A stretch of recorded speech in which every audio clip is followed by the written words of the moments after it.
This evening, I have requested Benha to give us a summary of the Bible study that we did last Thursday. So over to you, Benha.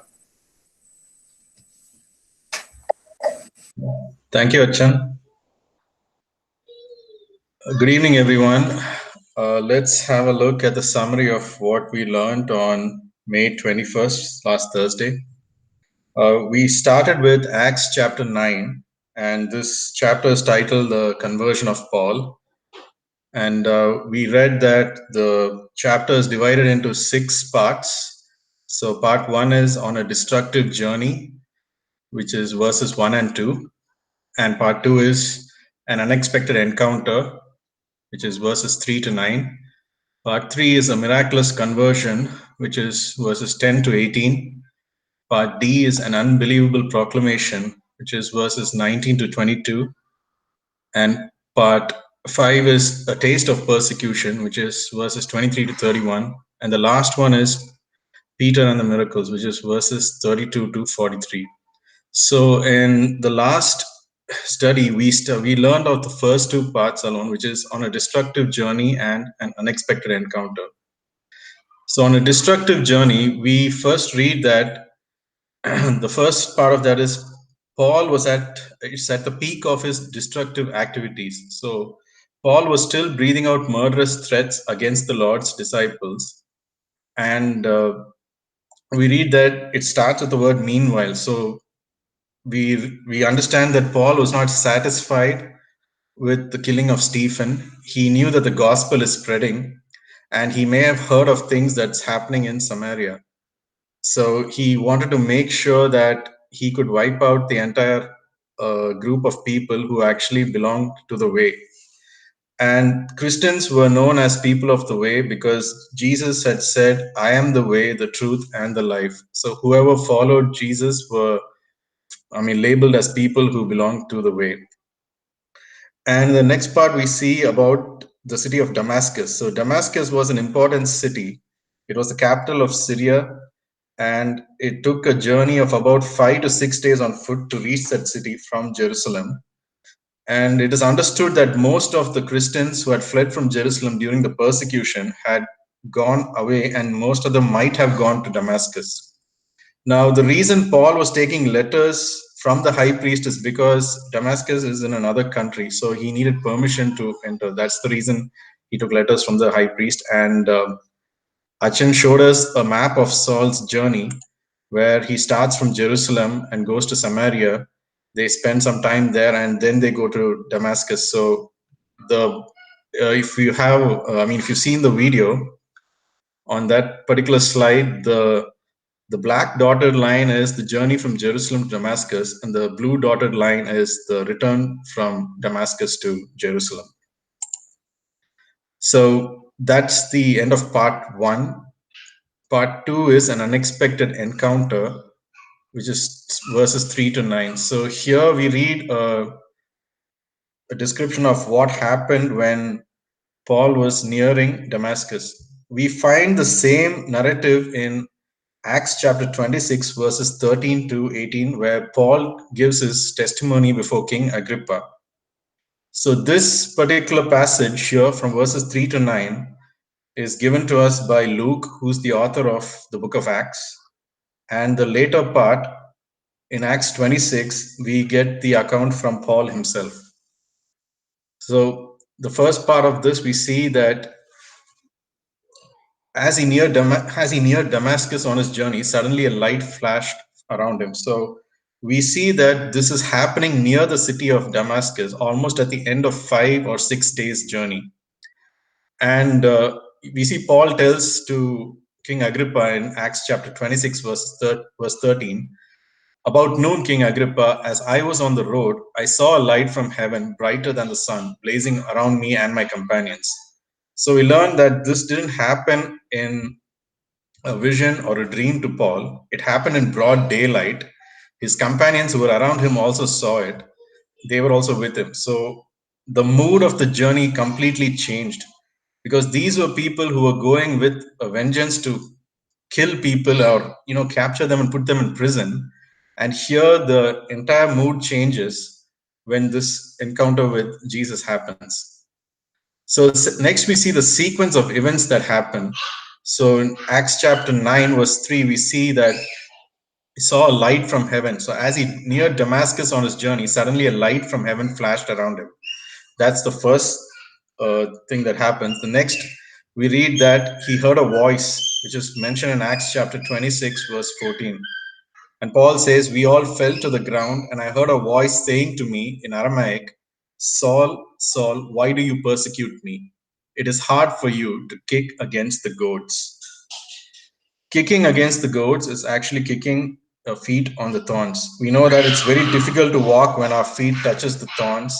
So imagine kicking against the thorns. We won't be able to do it. I mean, definitely it's very painful. So Jesus tells him that that is exactly what you are doing right now. And next, it goes to Paul's question in verse 5. Paul asks him, "Who are you, Lord?" It's interesting to note that Paul doesn't say, "Who are you?" He says, "Who are you, Lord?" And this reminds us, this tells us that Paul actually got a feeling that finally he has encountered Christ, even before he told who he was, because all this while he was trained by Gamaliel and he knew that the Messiah would come, but he just didn't want to believe when people had told him or when he had seen him for himself. So this takes us back to Acts chapter 5, verse 39, where Gamaliel tells the Sanhedrin, "For if their purpose or activity is of human origin, it will fail. But if it is from God, you will not be able to stop these men. You will only find yourselves fighting against God." And this is the exact same state where Paul is right now. The next sequence of events, we see Jesus' answer to Paul. He says, "I am Jesus whom you are persecuting." And then Jesus tells him, "Now get up and go into the city, and you will be told what you must do." Now, Paul knew exactly what he was supposed to do in the city, and he knew why he was there. But like we read in the previous part, that the mood of the journey has changed now, and Jesus is telling him what he must do. So it's no longer what you want to do, Saul. You are going to do what I have in mind for you. This is the same experience that goes through every Christian who encounters Christ. We have this verse, the beautiful verse in Galatians chapter 2, verse 20, which reads that it is no longer I who live, but Christ who lives in me. The full version is, "I have been crucified with Christ, and I no longer live, but Christ lives in me. The life I now live in the body, I live by faith in the Son of God, who loved him and gave himself for me." So this is a reminder. This verse is exactly what is happening here to Saul. He had come with his own plan, but now since Christ has encountered him, the perspective of the mission has changed completely. And we see the next sequence of events that he was blind for 3 days. So he got up from the ground, and when he opened his eyes, he could see nothing. And they had to lead him by the hand into Damascus. For 3 days, he was blind and he did not eat or drink anything. This is a miserable state in which Paul is right now. He's unable to eat or drink, and he is also scared whether he might be blind for life, because Jesus didn't tell him anything in detail. He just said, "Get up and go into the city." So he must have been introspecting or confessing or seeking God's mercy in these 3 days. That's what we learned, because a person who has been so powerful, so mighty, who thought that he could get rid of all the Christians on the earth, is now blind and sitting, not able to eat or drink, and he's sitting blind. So these 3 days must have been really tough for Paul. And it is something which happens in our encounter with God as well. When we actually do an introspection of our life, and when we encounter Christ, and we want God to intervene in our lives, most probably it would be more or less the same sequence of events that we might go through. Maybe it might not be as dramatic as Paul, but definitely we might be going through the same state of introspection, confession, and seeking God's mercy. And we finished the study with that. The verse for meditation was Acts chapter 9, verse 9. For 3 days he was blind and did not eat or drink anything. that's the summary of Acts chapter 9, first two parts. Over to you, Achan. Thank you, Ben, for giving a detailed summary. You did not miss anything. Let's go into our Bible study for today. Today we are entering into the third part of our section in Acts chapter 9, a miraculous conversion. And the scripture portion is Acts chapter 9. Please note that there is a small change. It is Acts chapter 9, verse 10 to 19, not 18 as I'd mentioned before. It is Acts chapter 9, verse 10 to 18. This is a very important passage in the book of Acts. This is where Saul's conversion takes place. And there is a complete change. He is no longer the old Saul. And he is also appointed as an apostle to the Gentiles. Now, Paul, this is very important because on several occasions, Paul was questioned about his identity and about his apostleship. And it goes back to this state where he says that when I was called to be an apostle to the Gentiles. So in chapter 9, verses 10 to, please note that it is not 18, it is 10 to 19. What we're going to do is talk about two people, the disciple Ananias and the repentant Saul. These are the two people about whom we are going to study this evening, the disciple Ananias and the repentant Saul. So going to the first part, the disciple Ananias. It's very interesting to read in Acts chapter 9, verse 10. In Damascus, there was a disciple named Ananias. So he was no stranger. How come Ananias is a disciple?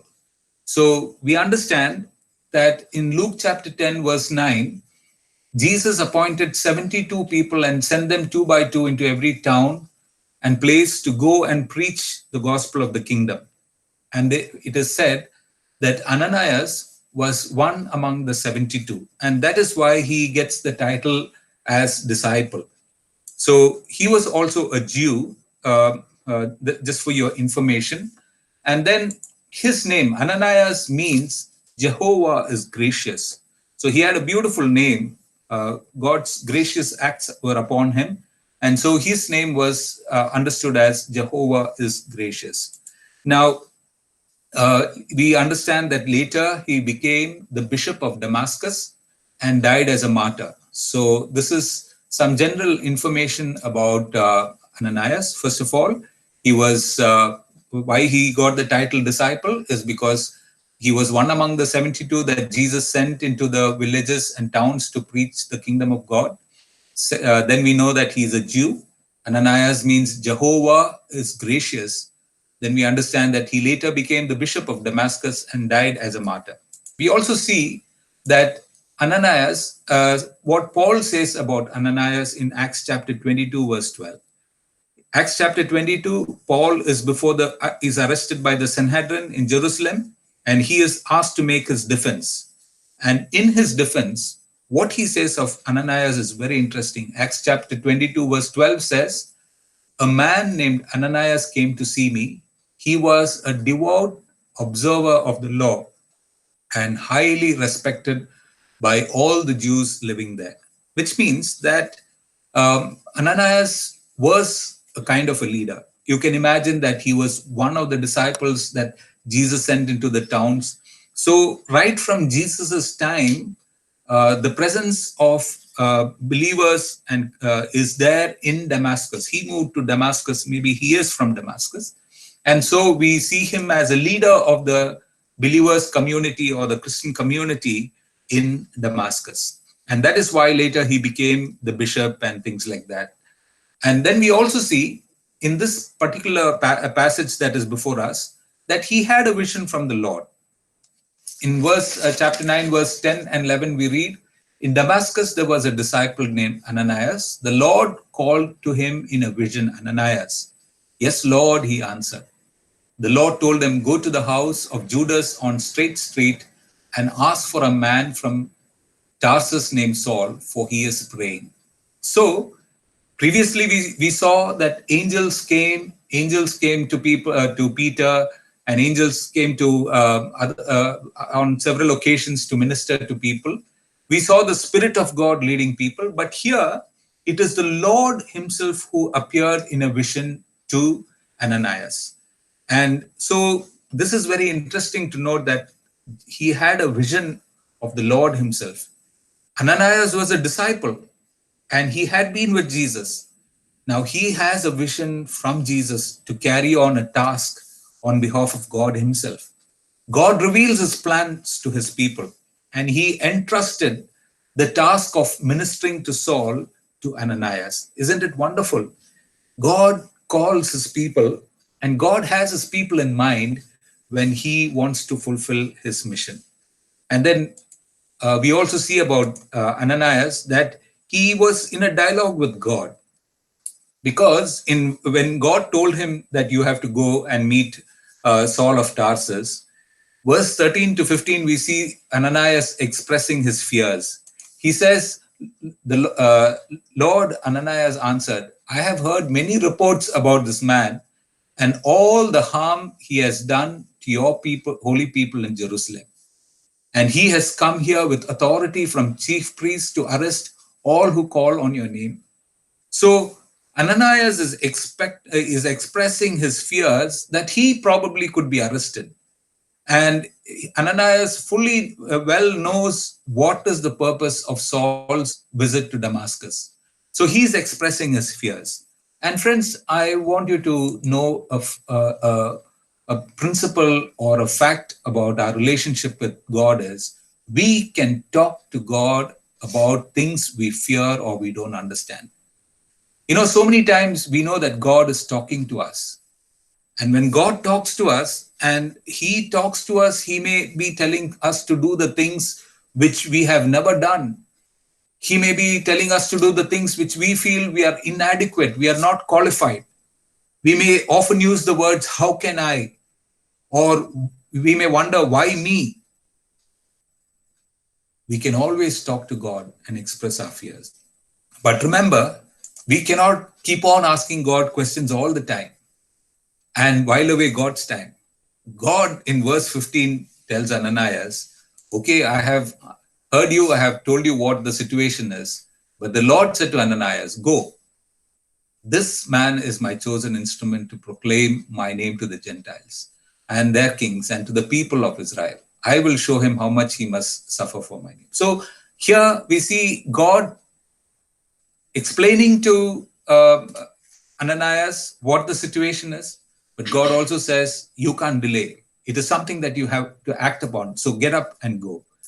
This is how God deals with us most of the time. Now we come to the second part, the repentant Saul. So all that we said now is about Ananias. Now let's see what we read about Saul in this passage. First of all, we know in Acts chapter 9, verse 9 and 8, which Benna reminded us now, that Paul is sitting there blind, miserable. He neither ate or drank for 3 days. So we know the miserable state in which Saul is sitting in the house of Judas in Damascus. Second thing, it's very interesting to note that he was praying. The Lord told him, "Go to the house of Judas on Straight Street and ask for the man from Tarsus named Saul, for he is praying." When we feel miserable, we realize the only anchor that we have is God. Why do you think Saul was praying? I believe that he was begging God to forgive him for all the wrong he has done. He could be asking God for a healing. He is blind. He can't see anything. He must be, in Acts chapter 9, verse 6, God says, when God talks to Saul on the road to Damascus, he says, "Get up and enter the city, and it will be told what you must do." So Saul is anxious to know, what is it that God wants me to do? It will be told to you, it says, what you should do. So he is eagerly waiting to know what God wants him to do. And so there is a kind of desperation with which he is sitting there. Then as we go, Paul or Saul had a vision too. I would ask you to correct that word. Don't put Saul. It should be Saul had a vision too. It is not just that Ananias had a vision. Verse 12 says that Saul had a vision. In a vision, that is writing about Saul, it says, in a vision, he had seen a man named Ananias come to his place, his hands on him to restore his sight. So, God has given a vision to Saul also. So Saul is not just no, Saul knows that God is dealing with him and there is a future, but I'm sure that there is a sense of desperation in Saul. Okay, now as we move forward, what else do we learn about Saul? A persecutor is now changed to be an apostle. If you read verse 15 and 16, it says, "But the Lord said to Ananias, Go, this man is my chosen instrument to proclaim my name to the Gentiles. The one that is chosen by God is an apostle." Saul, who was known until now as a persecutor of the church, is now an apostle of God, going to the people and particularly to the Gentiles and their kings and also to the people of Israel to declare God's word, to proclaim God's name. So we here see that the persecutor has now become an apostle. A total turnaround. It is a 360 or 180 degrees turn from, if you have been going in one direction, you are just called to turn around and just go the other direction. It is a total turnaround for Paul. The one who was persecuting the church is now called to be an apostle. And we also know that this is the beginning of Gentile mission. Now, the next thing that we see is persecutor Saul is now brother Saul. Amazing, isn't it? Verse 17, then Ananias went to the house and entered it. Placing his hands on Saul, he said, "Brother Saul, the Lord Jesus, who appeared to you on the road as you were coming here, has sent me so that you may see again and be filled with the Holy Spirit." Brother Saul, what a change. Once known as a persecutor, once the believers were afraid of him, they feared when he came around. They knew that he was around with vengeance and hatred and he would do anything. And this person has now become brother Saul. And finally, Saul, a new man. Verse 18. It says that in verse 18, immediately something like scales fell from Saul's eyes and he could see again. He got up and was baptized. And after taking some food, he regained his strength. The first thing that happened was he regained his sight. So many times we are blind to the things of God. We don't know, we say we don't understand the things of God. Maybe we are sitting in that miserable state that Saul was sitting. Let us ask God that he himself will touch us. We don't need an Ananias to come and lay his hands upon us. God is willing to stretch his hand upon us and restore us. Let us ask God to regain, that we may regain our sight. Second, we see that he got up and ate. This miserable guy, for 3 days, he didn't eat or drink because he knew that he was deep in sin and he had done all the things that was against the gospel, and he hated God and hated the Christians and the believers. And he felt miserable about that and he couldn't even eat. This is a sign of restoration. Friends, God does not want us to be stuck up in that miry clay. He reaches out his hand and says, "I'll pick you up from the miry clay and put you on the rock to stay." So we need to get up. We need to get restored. And the final thing that we read is he was baptized. Paul was baptized. He became a new person. Life totally changed for this man. Dear friends, a lot of things for us to learn. What is the story of our life? When did God touch us? Have we experienced God's renewing in our lives? And God is willing to do that to anyone at any time. Verse to meditate is Acts chapter 9, verse 10. In Damascus, there was a disciple named Ananias. The Lord called to him in a vision, Ananias. Yes, Lord, he answered. My question and the question for us to meditate is, you think God will call you and me? Or do you think that you're so bad that God will never call you, never talk to you? I think God will talk to everyone. I ask God for a vision. Lord, please speak to me. And the word of God very clearly says we don't need visions. We have the word of God through which God speaks to us. And when God speaks to us, what will be your response? If God calls you, will you awake and say, yes, Lord? Or will you say, it's not me, it's about someone else? Let's not turn away the voice of God. Let's respond and God will honor us.